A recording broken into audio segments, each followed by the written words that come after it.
Hi, it's your friend Brendan Smith. And it is your friend John Ross Bowie. And we are the Record Junkies, and we're doing a little special Maiden theme pop up today because, well, we nerded out and went to the Lemley NoHo 7 the other night for the world premiere of the brand new documentary Burning Ambition about, well, my favorite band and the greatest band in the history of bands, Iron Maiden. I would argue that it was probably just the San Fernando Valley premiere rather than the world premiere. But yes, nonetheless, we were there and it was awesome. And everyone had their shirts. Yes, we both answered the question. Yeah, can you wear a band shirt to the concert? Of course you can. Can you wear a band shirt to their documentary? And the answer was an overwhelming yes. Not just the two of us, but everybody that was there. Everybody that was there was flying their colors. It was something. There were a bunch of, look, people who love Maiden have been around for a while. Yeah. So I would say the average age the other night was, I don't know, maybe 50, 51, 52. I'd say the average age was get your prostate looked at. Yeah, exactly. And but they were all, they were there supporting their favorite band. It was a raucous crowd. It wasn't completely sold out. It was full, but Yeah. definitely people were there to see their heroes chronicled in yet another documentary. So John and I thought, well, we have to sit down with each other and just give our honest review, our honest assessment. So John, without further ado, I think I might as well Please start the process. Okay, here's the good and the bad. Not the ugly, but the good and the bad. The good. I'm so excited there's another project out there about Iron Maiden that could potentially be something for non-fans to watch at some point because we know it's going to be on streaming pretty soon. Right. I think the people that are going to the theaters this weekend are hardcore fans. I'm excited for non-fans to see this because I think that what the movie did well was just paint a broad portrait of the band for people that have never seen them. Yeah. There's a lot of emphasis on Iron Maiden fans in the movie. Yeah. It's one thing they do very well is they chronicle the importance the importance of the bond between the band and its fans. And the eclecticism of not so much of the fans themselves, but what a broad appeal they have, contrary to what you might expect. Yeah, absolutely. I mean, Maiden fans run the gamut for every ethnicity on the planet, every country on the planet, because they've been to every country on the planet. Young, old, scientist, field worker. I mean, there's so many different Iron Maiden fans. And I think that the movie did a good job of supporting the idea that, anyone that is an Iron Maiden fan is automatically part of this family. There's also some celebrity fans in the movie. We got Javier Bardem. We got Gene Simmons. We got Scott Ian from Anthrax. Of course, Tom Morello. Who else was... Chuck D. That was another great thing. And I'll let you run with the Chuck D thing. But Javier Bardem was sort of a standout because his enthusiasm for the band is clear. He's probably the person who appears on screen the most of anyone that's chronicled.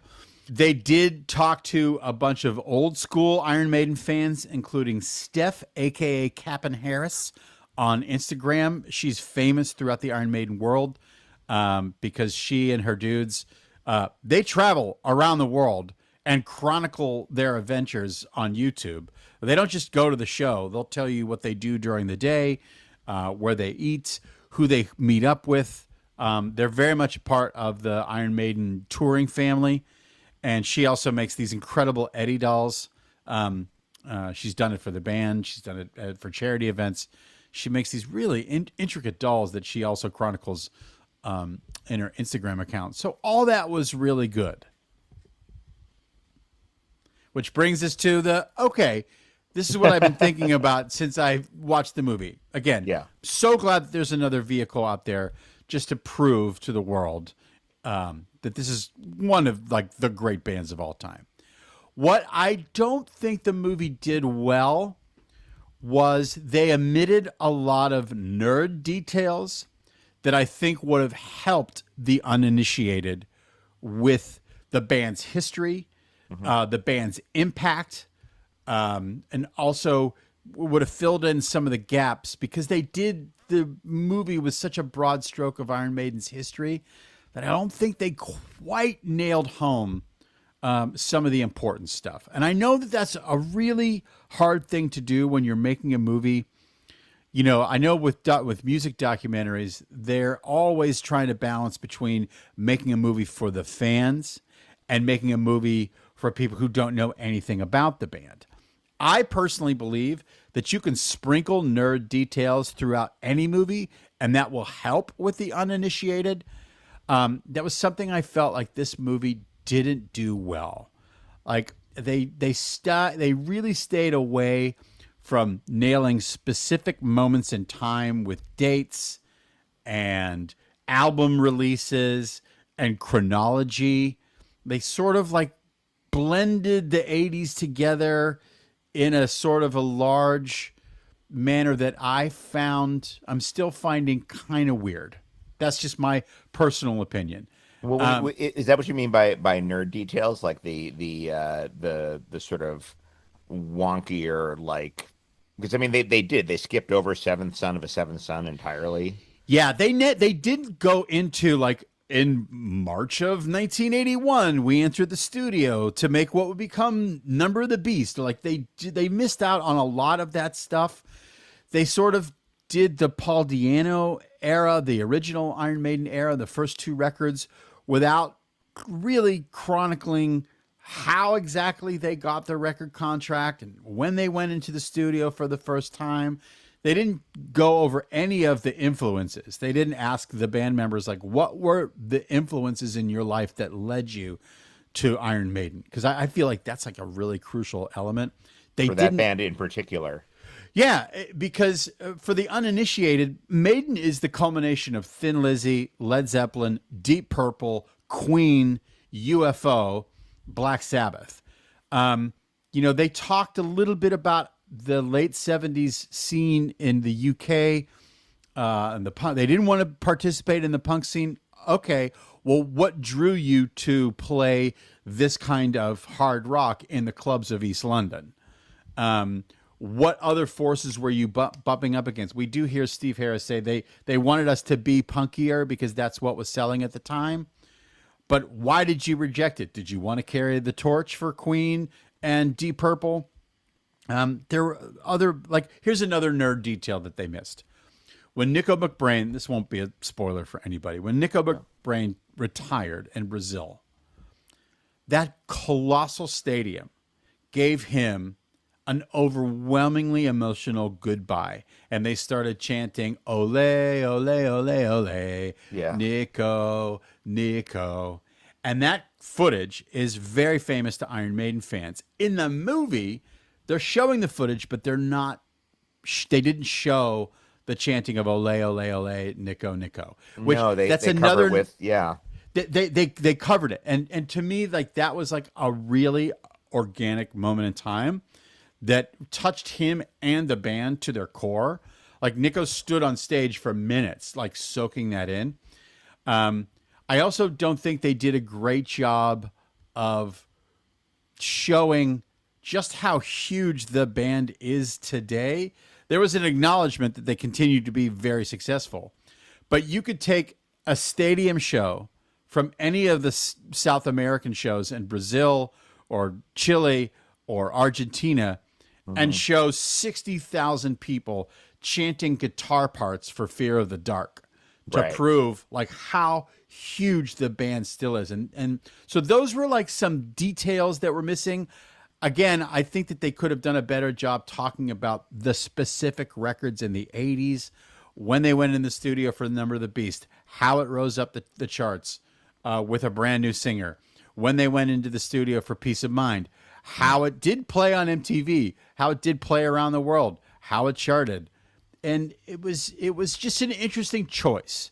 The last thing I'll say, and there's been, I don't think it's tension with the band, but the band continues to say, we didn't make this movie. We gave the filmmakers the reins to make the movie, and they made the movie that they wanted to make. I found it strange that they didn't do sit down interviews with the band. We just had audio of certain band members talking about specific things. I would have loved to have seen a sit down with them. And the last thing I'll say, and this is such a minor detail.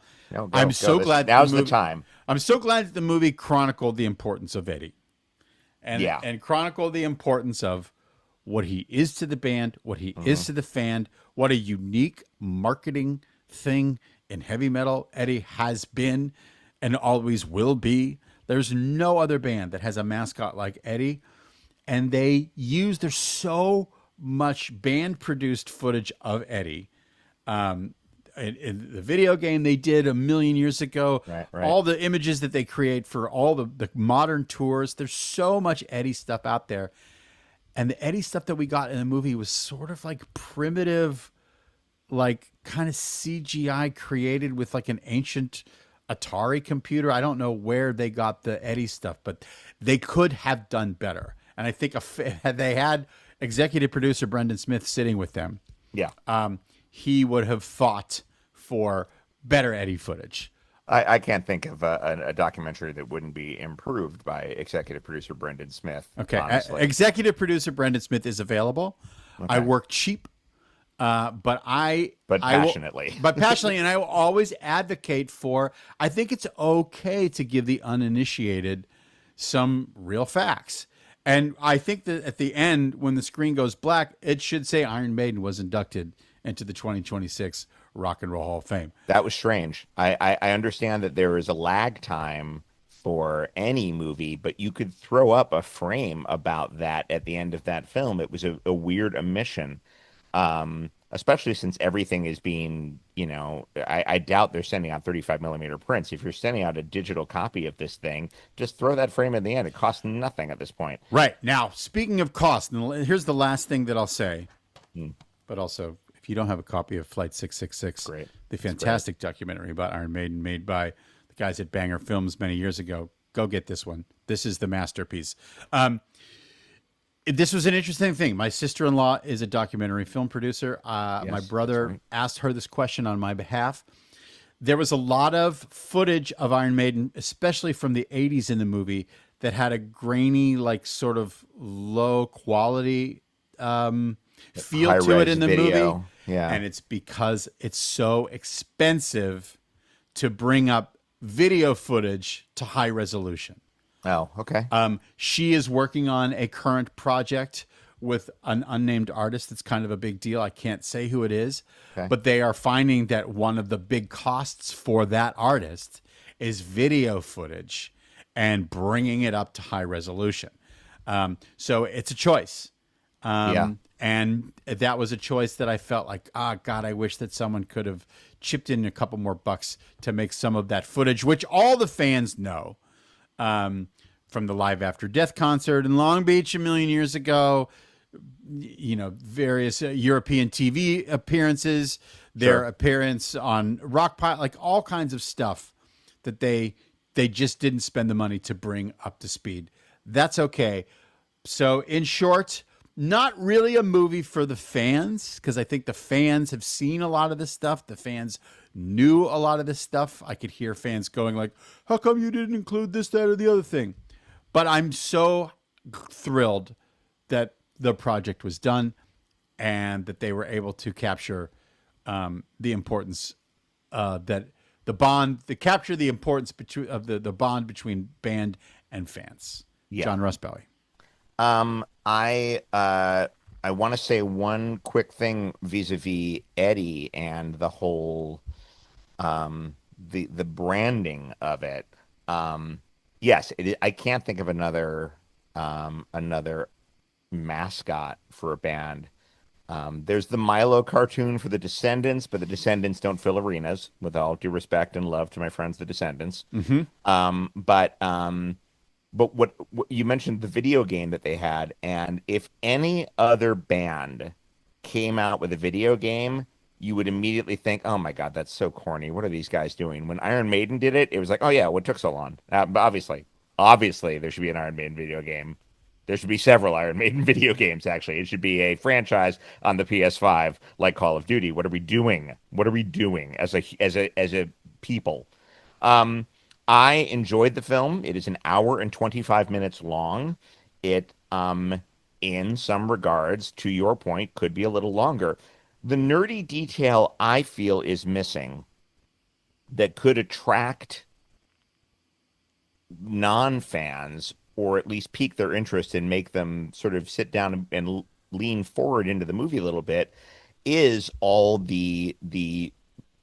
first of all the literary inferences references in the band. I mean, there's one of they've got songs based on Coleridge poems. They've got all sorts of there's a lot of literature going through, and a lot of old movies and a lot of old TV shows. There's a great song based on the 60s TV show The Prisoner.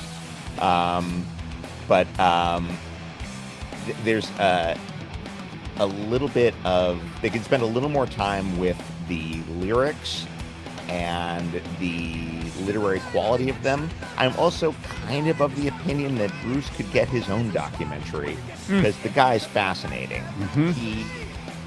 They mentioned the fact that he flew the band jet. They did not mention the fact that he was also just a professional, full-time commercial airline pilot for a while. They don't mention the fact that he's written a couple of novels. They don't mention the fact that he's a master fencer. They don't mention the fact that he produced a film about Aleister Crowley. This is just a really, really interesting guy who wants to do all the things. He's a big reader, so he's like, oh, what would it feel like to write a book? I'll write a book and find out. He's a rock star, and he's very, very good at being a rock star, but he's got so many broad interests that he has had the time and the resources to partake of, that I find that really, really interesting. He could also star in his own BBC detective show. Oh God. He could be the lead of the British Columbo. Oh my God. And in any period. He could be the guy hunting Jack the Ripper. And that would be he could be Doctor Who. Shoot it into my veins, man. He could be Doctor Who. First of all, Scott Ian said something really interesting in the documentary about the show, about Iron Maiden's production value, an Iron Maiden concert's production value being akin to Broadway. And he's right. And I think it's one of the things that I've always loved about Maiden, because, as a frequent listener to this podcast knows, I have a big show tune streak. I grew up listening to I discovered Broadway before I discovered Maiden. And there is a real theatricality to this guy and his myriad costume changes. Yeah. On that Flight 66 tour, I believe that was called the Somewhere Back in Time tour, was the tour that movie documents. I saw them on that tour, and guy comes out dressed as a redcoat for the Trooper. There's so many musicians who try acting, and you're like, I don't know, man. I kind of wish Dickinson would give it a shot. He was a theater major when he was young. And why isn't that in the documentary? Yeah. Yeah, they didn't dive a lot into the individual members' sort of backstory. And a lot of that stuff you can find on this, because on the extras, Bruce goes to a flight simulator when they're on tour just to practice. So, but I've interrupted your flow of thought, John Russ. No, it's okay. It's okay. So my point stands. The man is fascinating. Yes. Give him a little more time. And let's distinguish a little bit between the three guitarists. They got a little lost in the shuffle. And obviously you got to focus on Steve, who is a primary songwriter and invented the galloping bass, which as a bassist I have often tried to emulate, and it's just really, really hard. But I feel like they could have taken a little more time. Again, you clock in under 90 minutes. You can give these topics a little more breathing room. One of the reasons the Metallica documentary, Some Kind of Monster, resonated so much with people, and I loved that movie. I saw it twice in theaters that year. Like it was a Star Wars film, and I was 10. Wow. I really loved that Metallica movie, because it is at its core, it's about these four guys in their group therapy. It really humanizes them. It was also clearly produced by somebody outside of the band. I think I believe Maiden's manager is a producer on this movie, and I think that holds them back a little bit. And I think his son. Oh, okay. I think Rod Smallwood is the manager of Iron Maiden, and fans know Rod is essentially the seventh member of the band. I mean, he is as important to their success as anything else. But I saw the name. I think it was Ben Smallwood, and I'm like, Oh, yeah. Okay. Maybe it's his son then. Yeah. Yeah. But yeah, it's a. Having said all of that, entertaining, great footage. Yeah. Smartly edited. And I agree. The fan interviews are what appears to be the only new footage in the film. Everything else is archival. Yeah. And for the most part, and it's just these very simple gray background guys and girls almost uniformly wearing Maiden shirts, talking about their love for the band. And Chuck D talks extensively about Eddie. And Public Enemy also have that kind of striking mascot of the guy in the crosshairs. I'm not sure if the guy has a name. Nor does he have a narrative of fighting the devil, because Eddie is more powerful than the devil. So, well, yeah, obviously Eddie also is that's when he's fighting the devil. He's also a very, very competent Sphinx. Let us not lose sight of his work as a cyber warrior. I would hate to sleep on his time as a World War II pilot. We won't, let's not omit that from our stories here. No, Eddie is a man for all seasons. But yeah, I feel like what it captured really well was the enthusiasm that people have for the band. I just think the film could have taken greater pains to infect other people, new people, with that enthusiasm. Yeah. Javier Bardem reading the lyrics to Run to the Hills, in a quasi-dramatic reading, for me was the highlight of the movie. Yeah. Here's a nerd detail. As you said, give me a nerd detail many, many minutes ago. The Eddie thing kind of did start with a roadie putting on a kind of a skeleton mask in the very, very early days of the band. Oh, wow. And they also had sort of that same sort of skeleton face that they would just put up on the backdrop in the small clubs that they would play and blow smoke through that mask. Yeah. There's famous footage of that, but they didn't talk about that. They almost made it seem like Eddie came out of nowhere and they met with an artist and he had a character that kind of looked like that was Derek Riggs. But it started in the clubs. Like they started including some of that theatrical element to their shows almost right away to stand out. No details about the new wave of British metal either, which was sort of the scene that they came out of and the adjacent bands that were a part of that scene too. Saxon, Priest, all those guys aren't mentioned. Def Leppard, Tigers of Pantang. Like, it was a very specific scene that they were very much a part of. The Roundhouse in the UK, which was a huge, huge club for them to play in. It's actually it's where a very famous, I believe it's the It's Alive record. The Ramones live record is recorded at the Roundhouse. Oh, okay. And it is now one of the homes of the Royal Shakespeare Company. I did not know that. Currently. That's fun. Yeah, currently. Oh. But yeah, the interesting thing at one point is Steve Harris talks about how the labels wanted them to be more punk, and Harris sort of dismisses punk. But I find the first Maiden record to be kind of punk-ish. Yeah. I agree. Paul's Paul's a raw vocalist. Yeah. He's got a lot more grit in his voice than Bruce, who is, a trained tenor. And Paul sounds like, I'll call it cokehead, but but there's also a speed and a grit to the songs. Yeah. That is much more reminiscent of punk than the more like slower, sludgy Black Sabbath stuff.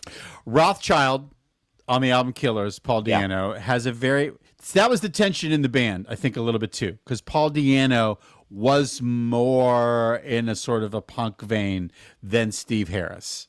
Yeah. Even the way that he dressed, like you could say, well, that's classic metal, but it drew some punk fans in. Like Short hair. Di'Anno had that thing. Short hair. Yeah, and the short hair. Like Paul Di'Anno, John Ross Ballard, could you put Paul Di'Anno, the original lead singer of Iron Maiden, into a punk band? I mean, there's almost like a Billy Idol quality to his singing. You know, he could have been a New Generation or whatever. A Generation X. Generation X, sorry, New Generation. Yeah, he absolutely. No, there's a grit to his voice, without forsaking melody, that would have made him perfectly comfortable in 999 or the Undertones. Yes, I know they're Irish. Back off. I know they're Irish. They're not British. Okay, I draw the distinction. Just everybody breathe. And I feel like he would have been very, very comfortable there. Yeah, it's and they also did mention that he passed away, unless I missed that. They did not mention that, and he did. That struck me as a little weird. He died a couple years ago, and it was sort of sad. And I found that was a kind of a glaring omission to not mention that that their first lead singer is no longer with us. But there was something delightful about seeing it with an audience of people who were louder than most movie theater audiences. By the way, we should clarify that the Laemmle is a small chain of small multiplexes here in Los Angeles named for Carl Laemmle, who was the head of Universal back in the 30s. But he also he was also for some reason, this chain of theater specializes in a lot of independent films. So you can see a lot of art house cinema. The Burning Ambition is released and distributed by Universal, but they do a lot of indie movies there. So it was kind of fun to have 20 or so metalheads in a little art house cinema in the Valley, where you could very easily be seeing the new Joachim Trier, but you're not, because you're got your fucking horns up. And I think you said it best, Brendan, as the lights went down and you yelled out, "Scream for me, North Hollywood!" And I thought that set a tone that people responded to really well. I got the laugh. I knew I would get the laugh for the Maiden fans. It's the easiest laugh we've ever gotten, and yet it was exactly what the moment needed. Yes. Interestingly enough, the movie didn't chronicle that. I would have cut executive. I would have done a massive supercut of him just scream for me, Helsinki. Scream for me, Lima. Scream for me, Dortmund. Scream for me, Des Moines. Scream for me, New Mexico. Yeah, that was executive producer John Ross Ballard, executive producer Brendan Smith were sitting at the table. And, guys, it's just going to be 30 seconds. We're cutting together this thing of Bruce around the scream for me, Jakarta. And it is an instant viral. It's like it's better than a trailer. It's hilarious. Come on. Mm-hmm. Yeah. Anyway. But you know what? In conclusion, thank God. You know, I'm just glad that there's just another thing. Flight 666, go get it. It's on YouTube, I think. There's also the band produced The History of Iron Maiden many years ago. It's in 2 parts. That's up on YouTube right now. That gets into more of the nerd details and has on-screen interviews with all the guys in the band. Nico McBrain didn't come out of nowhere. He was in the Pat Travers band. Yannick Gers didn't come out of nowhere. He played with Ian Gillan. Like, you know, nerd details. Executive producer Brendan Smith. You did it. Yeah, I tried. John, I tried. You did. I tried. And I'm available. I'm cheap. I know. Yes, you absolutely are. Well, buddy, but it was also fun to go to a movie with you. We spoke to KNAC after the film was over. They were there handing out T-shirts, which was super fun. They're back. KNAC, turn the dial and rip the knob off. They are absolutely back, and we talked to Hollywood. Yeah. And had a wonderful brief conversation with him. I suppose if you, I imagine that our audio showed up at some point. That I would hope probably hear it on air at some point. I hope so. If it's too loud, you're too old. Which is hilarious given the mean age of that audience the other night, but sure. Yeah, can you turn it? I would have liked the movie to have been louder in the theater, but that's okay. Who cares? Well, largely because you and I have lost a fair amount of hearing from that is an absolute concert fact. Going, so 100% true. All kind of pops and clicks over here. Yeah. Okay. Well, in conclusion, we had a great time. We had a great time. Yeah. That's all Burning that- Ambition in some theaters, but it will be streaming very soon. Yeah, absolutely. So John, good to see you. I'm glad we did this. Me too. And all I have to say is up the irons. Up the irons.